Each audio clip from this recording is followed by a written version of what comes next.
अधूरी वादियाँ, एक दुख भरी प्रेम कहानी। हिमाचल की हरी भरी वादियों में बसा एक छोटा सा गांव था। वहां रहता था विक्रम, एक सरल और मेहनती लड़का। वह गांव के लोगों के लिए लकड़ी काटता, फर्नीचर बनाता और छोटे छोटे काम करता था।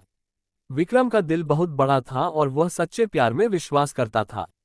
गांव के ही एक बड़े जमींदार की बेटी थी नायरा। पढ़ाई में तेज, रूप में सुंदर और स्वभाव में नर्म।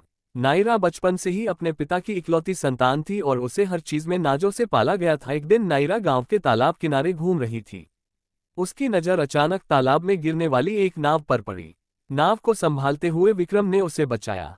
नायरा ने पहली बार उसकी आंखों में अपनापन और सच्चाई देखी। वहीं विक्रम को नायरा का मुस्कुराता चेहरा और मासूमियत भरी आवाज पहले ही नजर में भा गई। उस दिन से दोनों अक्सर तालाब किनारे मिलते। कभी नायरा पुस्तक पढ़ने का बहाना बनाकर आती तो कभी रंग बिरंगे फूल लेने का। धीरे धीरे उनकी दोस्ती प्यार में बदल गई। विक्रम अपनी बांसुरी और काव्य भरे गीतों से नायरा का दिल जीतने लगा। लेकिन नायरा के पिता को ये बात बर्दाश्त नहीं हुई। उन्होंने कहा, मेरी बेटी का रिश्ता एक गरीब लड़के से कभी नहीं, वह बड़े घराने में शादी करेगी। नायरा ने विरोध किया, पिताजी, अगर मैं शादी करूंगी तो सिर्फ विक्रम से। नायरा के पिता ने विक्रम को बुलाया और कहा, अगर तुम सच में मेरी बेटी के लायक हो तो 3 महीने में 1 लाख रुपए कमाकर मेरे हाथों में रख दो, तभी यह शादी होगी। विक्रम ने सिर झुकाकर कहा, मैं अपनी जान से भी अधिक उसे प्यार करता हूं, ये कर दिखाऊंगा।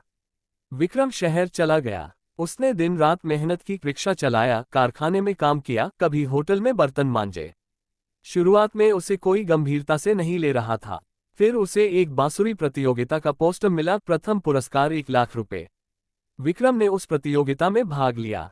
उसकी बांसुरी की मधुर धुन ने सभी का दिल जीत लिया। निर्णायक उसे विजेता घोषित कर दिया।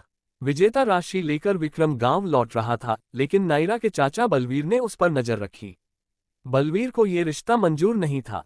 उसने रास्ते में विक्रम पर हमला करने और पैसे छीनने की योजना बनाई।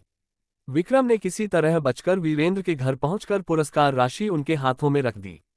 बलवीर ने नायरा का खाना विक्रम को दिया, जिसमें उसने जहर मिला दिया। विक्रम ने जैसे ही खाना खाया वहीं उसकी मौत हो गई। नायरा को जब ये पता चला तो उसने भी वही खाना खा लिया और अपने प्राण त्याग दिए। बलवीर को अपनी गलती का एहसास हुआ। उसने आत्मसमर्पण कर दिया। गांव के लोग आज भी कहते हैं कि जब तालाब किनारे बांसुरी की आवाज सुनाई देती है तो वह विक्रम और नायरा की अधूरी मोहब्बत की गूंज होती है। ये कहानी हमें सिखाती है कि सच्चा प्रेम कभी मरता नहीं।